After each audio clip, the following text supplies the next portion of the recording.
can see, I don't have anything.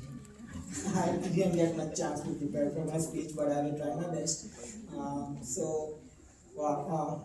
I missed our journey part of the ceremony, but I think you guys saw that Battle Creek, Michigan is a chapter of my life that I never imagined it will turn out to be like that. I matched into this program after 15 years out of medical school. I was waiting for a chance to prove myself again, and Dr. Naiman Hart and the whole team provided me that. So thank you so much for that. They believed in me.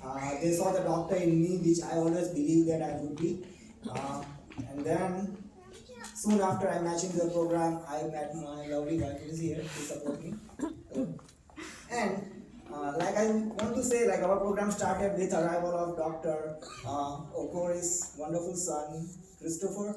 And our program is ending with us having our first kid, Sahaj. So it's like a journey of kids, I always say that Bronson might be baby-friendly hospital, but our program is baby-friendly program. And you can see here, so many babies are here.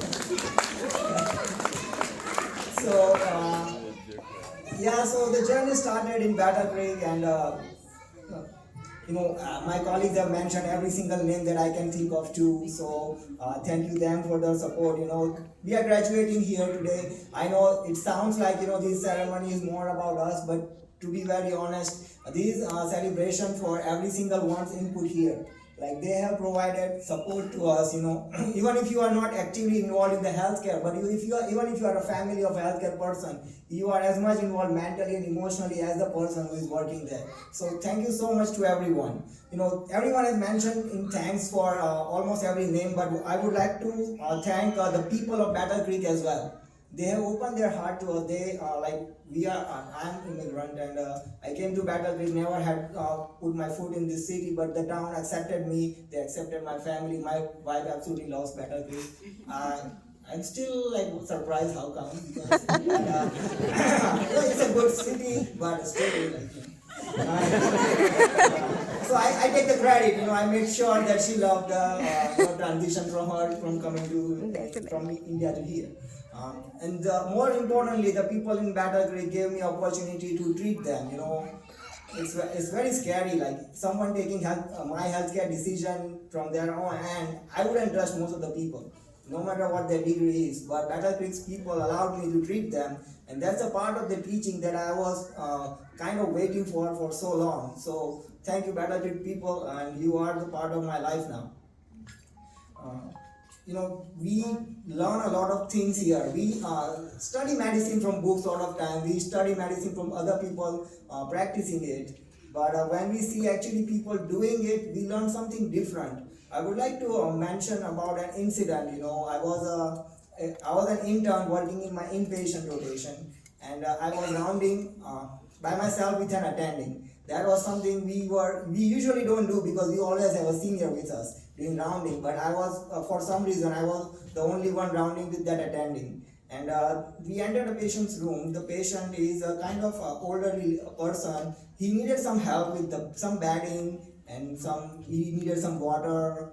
And the attending, without even waiting for me and thinking anything, the attending goes there and takes care of it.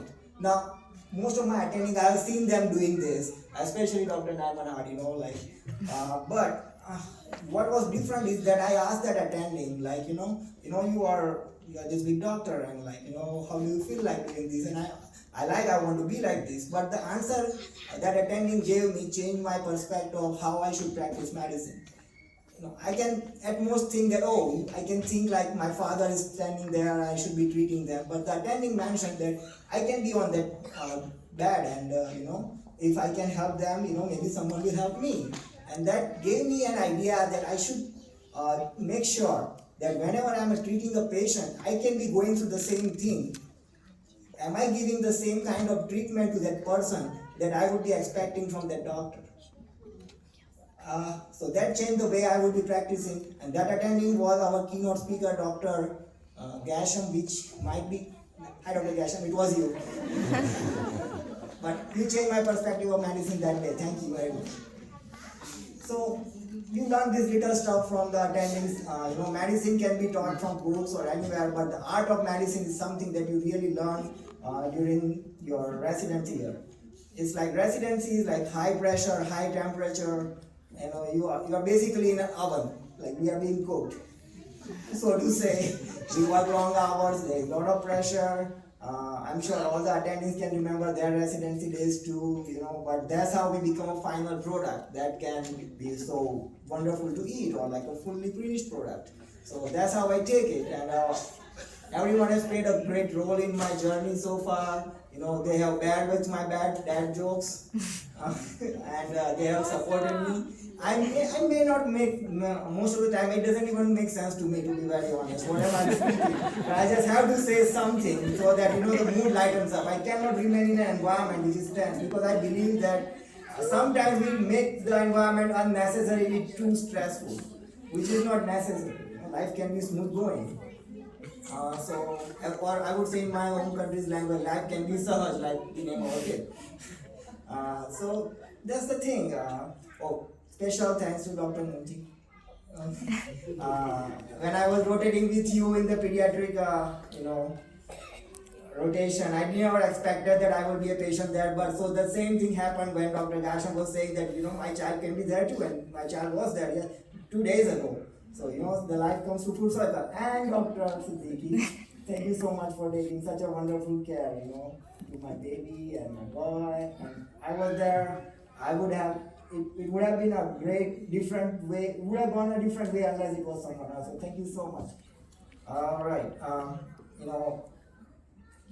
In Indian culture, in olden days, education was free.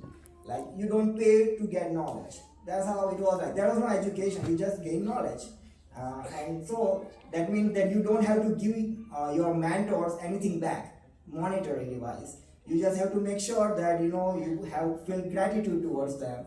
That I really have that right now.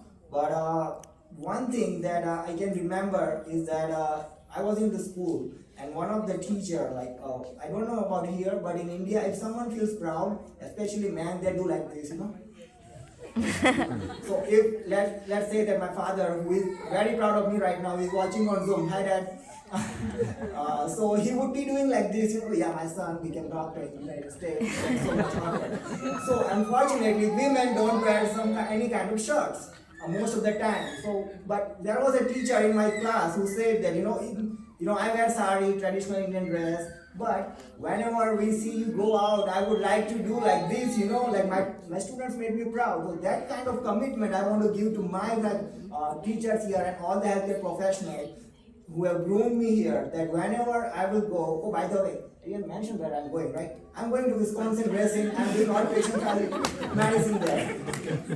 I will, wherever I go. But look, you can see family medicine is such a versatile type of a setting. Someone can be like Dr. Gasham, who is doing a lot of administration. Someone can be doing hospitalist, teaching, pretty much everything. So whatever I do in my life moving forward, I will start with this, but I will go, I don't know where else I will go. Wherever I go, I will try my best so that you guys can do like my children. I grew them doing residency.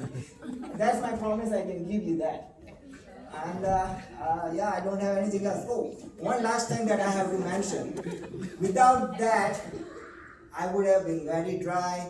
I would not have been focused. I would not have been pursue a day without it. To the same thing which is sitting right on the table, my water bottle. Thank you, my water bottle, for making me the residency.